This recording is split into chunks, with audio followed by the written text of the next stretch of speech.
Another wild edible, which is available all year round and all across the UK, is of course the gorse. Easily identifiable by its bright yellow flowers and its thorny goodness. The bit we're interested in are of course these flowers. You can see there.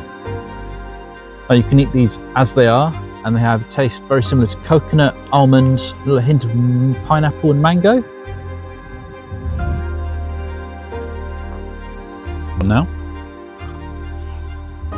and yeah, they really do taste like that.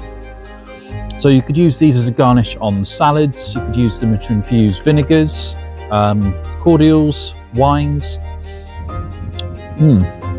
It's also part of the pea family, which is worth mentioning. Don't eat the seeds because they are poisonous, but while they're in flower, all good to eat.